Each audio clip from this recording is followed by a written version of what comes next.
आप सभी को महाशिवरात्रि पर्व की हार्दिक हार्दिक शुभकामनाएं। भगवान शिव की कृपा सदैव आप पर बनी रहे, मैं यही प्रार्थना करती हूँ। महाशिवरात्रि पर्व उल्लास, उत्साह, उमंग का पर्व है। आज के दिन सभी शिवजी भगवान की आराधना में तो लीन रहते ही हैं, लेकिन इसके साथ वो उत्सव भी मनाते हैं। इसी तरह हमको जीवन में भी हमेशा उत्सव और उल्लास रखना है। सिर्फ महाशिवरात्रि के दिन ही मेरे अंतर में उल्लास ना हो, जीवन के हर दिन मेरे अंतर में उल्लास हो। और भगवान शिव से हम यही सीखते हैं। शिव यानी कल्याण, शिव यानी आनंद, शिव यानी मंगल। तो ये सब बातें हमको अपने अंतर में धारण करनी है, ताकि हमारा ये मनुष्य जन्म सार्थक हो सके। भगवान शिव भोले कहलाते हैं और हमको जीवन में भोला ही बनना है। भोला यानी हमारे साथ जो प्रेम करे, भोला यानी मुझे सर्व के साथ अच्छा भाव रखना है, सर्व के साथ प्रेम करना है। अगर मेरे जीवन में ऐसा कोई व्यक्ति है भी कि किसी भी कारण से मुझसे उसका प्रेम नहीं है, तो भी आप प्रेम स्वरूप बनो, क्योंकि शिव यानी दाता, शिव देता है। तो हमको भी देना सीखना है, क्योंकि अभी तो हम ये सोचते हैं कि सामने वाला तो हमसे प्रेम करता नहीं है, तो हम क्यों उससे प्रेम करें। नहीं, हमको प्रेम करना है, हमको देने वाला बनना है, लेने वाला नहीं बनना। भगवान शिव के जीवन से हम कितनी सारी बातें सीख सकते हैं। भगवान शिव भोले तो थे ही, लेकिन वो अपने भक्तों को बहुत प्यार करते थे।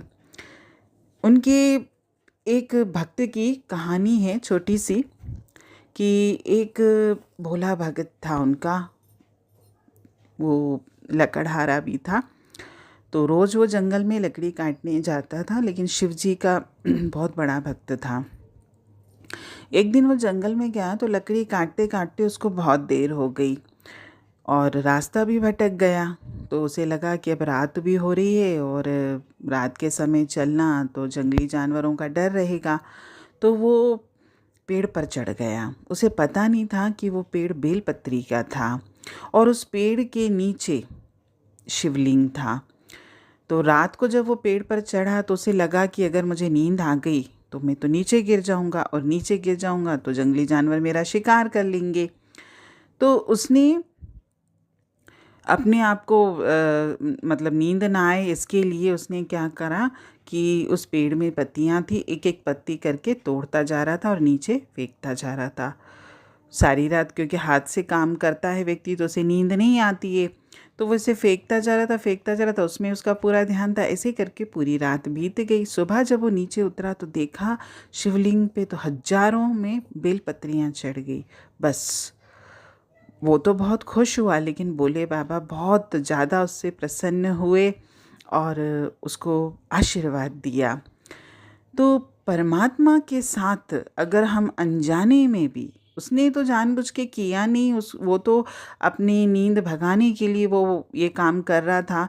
इत्तेफाक से उसके ऊपर बेलपत्री शिवलिंग के ऊपर चढ़ती गई और देखो अनजाने का भी उसको कितना पुण्य मिला। तो अगर हम अपने जीवन में प्रार्थना को, सत्संग को, अच्छे विचारों को, उस परम पिता परमात्मा के लिए जो भी समय निकालते हैं, संसार के कार्यों को छोड़कर भी, तो क्या मुझे कुछ नहीं मिलेगा? बहुत कुछ मिलेगा, बशर्ते मेरे अंतर में उस परमात्मा के लिए प्रेम हो। अभी तो हम झूठे माया मोह के संसार में इतने अटके हुए हैं कि हमको कुछ पल भी उस परमपिता परमात्मा के लिए निकालना मुश्किल लगता है। शिव यानी ज्ञान, शिव यानी शक्ति, शिव यानी बुद्धि, शिव यानी विवेक, ये सारे गुण शिव में हैं। और हम अगर शिव भगवान की उपासना करते हैं तो उपासना तो ठीक है, हम उनसे प्रेम करते हैं इसलिए हम उनकी भक्ति करते हैं, लेकिन हमको उनके आदर्श भी अपनाने हैं कि मुझे भी अपने जीवन में ज्ञान, समझ, बुद्धि, विवेक सब अंतर में लाने हैं और अच्छे से अपना जीवन जीना है। महाशिवरात्रि का जो पर्व है भोले बाबा को समर्पित है, भोले बाबा के लिए हम करते हैं। इसके बारे में ये चीज़ भी कही जाती है कि आज ही के दिन भोले बाबा का विवाह हुआ था माँ पार्वती के साथ, और उन्होंने माँ पार्वती के साथ जो गृहस्थी का जीवन जिया, शायद ही इस पूरी सृष्टि में उनकी मतलब उनका आदर्श कोई और बन सकता है। तो हम अगर अपने जीवन में भी अपने जीवन साथी के प्रति ऐसा ही समर्पण का भाव रखें, भगवान शिव से गृहस्थी का भी हम ज्ञान ले सकते हैं।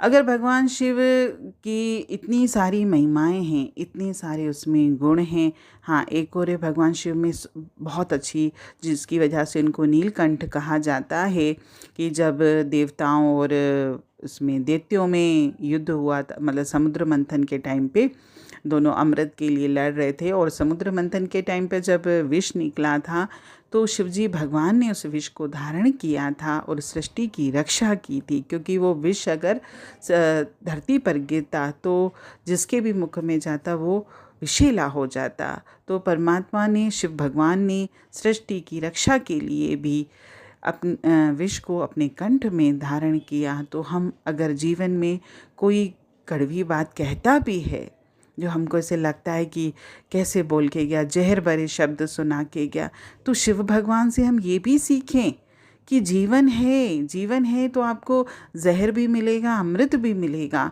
तो जब मैं अमृत खुशी से लेता हूँ तो मैं जहर भी खुशी से लूँ। तो हम भगवान शिव के जीवन से ये बात भी सीख सकते हैं। आज महाशिवरात्रि का पर्व है, भगवान शिव के जीवन से जितनी अच्छी बातें आप ले सकते हो बिल्कुल लीजिए। हरिओम।